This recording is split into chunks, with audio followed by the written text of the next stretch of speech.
Hey Tubies. I've gotten a lot of messages lately concerning asking about Wicca, and a lot of people who are interested in practicing it and getting into it, knowing more about it.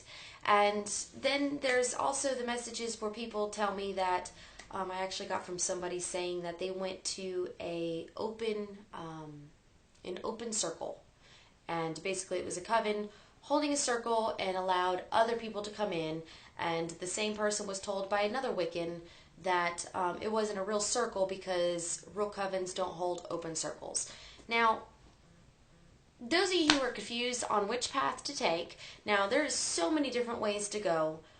There are so many different stems of where Wiccan religions come from, Dianic and Anglo-Saxon and Gardner, and it just goes on and on and on. What you need to do and what makes you a really good Wiccan, and in my heart, and I believe in the God and goddesses in their eyes, it is just that you feel spiritually connected, and that you do your part to help nature, and that you do your part to appreciate what is around you and the energies that are around you, and to contribute to it by recycling, or to contribute to the earth by, taking care of earth in general, taking care of each other, and following the reed. In it harm none, do what ye will. Follow the practices of karma. What you put out, you get back times 3. And you think I'm full of it, it's the truth. Don't do anything unless you are prepared for the consequences. If you were going to hex somebody, which I highly do not recommend, but if you choose to do something, you're going to get it back, and you need to be prepared for that. Now, you don't need to go out and just do good deeds knowing, okay, well, if I do this and this and this, I'm going to get a bunch of good karma back, and maybe I'll get what the money I need, or maybe I'll get that. Because you do that, it can still come back and bite you in the ass. You need to go in with perfect love and perfect trust of everything. There's a certain level of respect, and those of you who are lost and don't know where...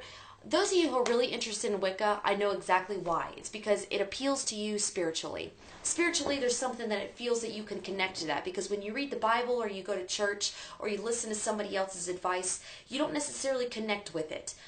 You're a little confused, you're a little uneasy, because it seems like there's so many rules, and there's so many things that you had to abide by that you may not always agree with. Now, the beautiful thing about Wicca, and being solitary, I have been solitary all my life. I have written a few books, one of them being, hold on, let me grab this book. This one, this one, this one, this one.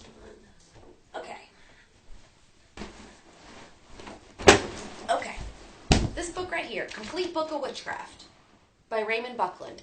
Raymond Buckland is a highly respected, he is a highly respected person who he actually received initiation from Gerald Gardner himself.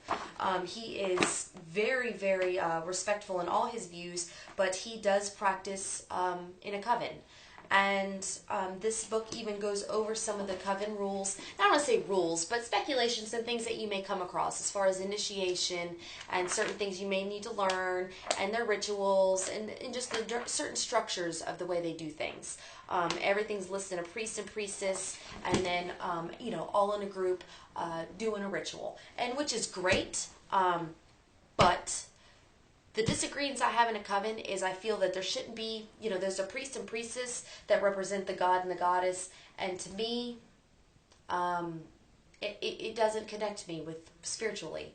Having somebody, I don't think that it's right to have somebody that is above you when you're exercising your spirituality. I think that when you connect with nature and connect with God and the goddess themselves, I think you could do it on a more spiritual level when you're by yourself, or with a few close friends, but you're on the same plateau. That one is more so than the other. You know what I mean? Everybody's equal. And so, great book, but this is not where I stem my basis from.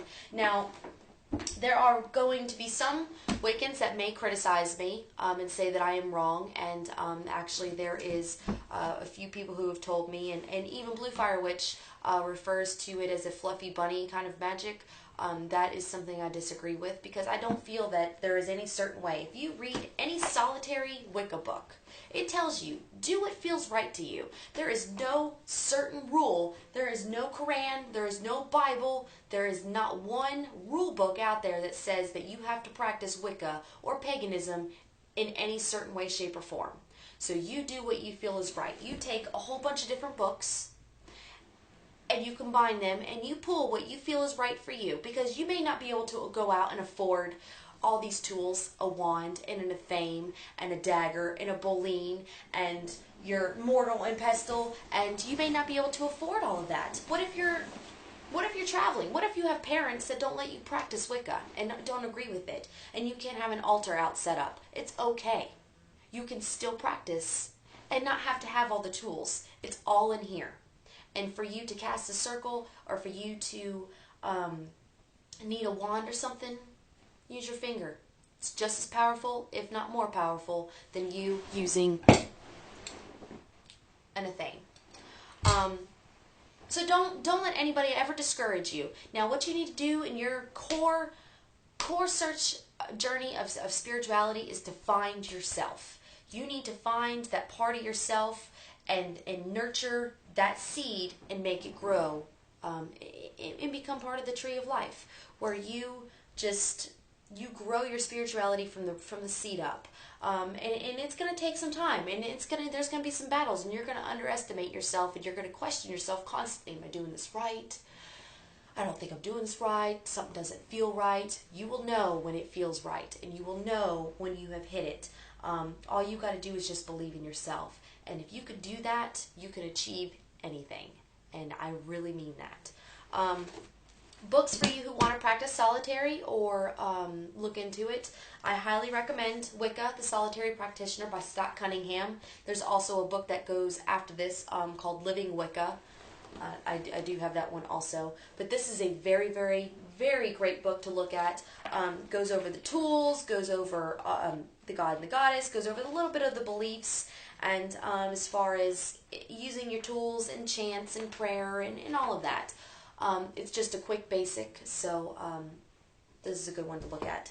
Another one that's good to look at, which is one of my favorites, is The Solitary Witch, Book Shadows by Silver Ravenwolf. This goes over the story of where basically the god and goddess stem from. This goes over different rituals that you can do by yourself, all the sabbats and esbits and different incenses and spells and things you can do for people who are away or in jail or, out in war, anything. So this is also a good one. Another one that's awesome that is by Silver Ravenwolf also is To Ride a Silver Broomstick. So any of these books, read them. Read up on them, and they're all going to say a few things a little different, but they're also going to say, yes, 10 Wiccans a question, you're going to get 10 different answers, because that's the truth. There is no right or wrong way in specific guidelines when it comes to practicing Wicca. It's all about being in touch with your spirituality. Hence the reason why I have my Buddha. I'm not Buddhist, but this particular Buddha I have is the Buddha of Fortune, and like I said, it's a spell I've done from when I was little, something that just kind of caught my attention. I've just been doing it ever since. So you do what you feel is right. Any sort of spell that you want to do, first you need to, before you get, now listen, Wicca is not all about spells. It's not all about magic.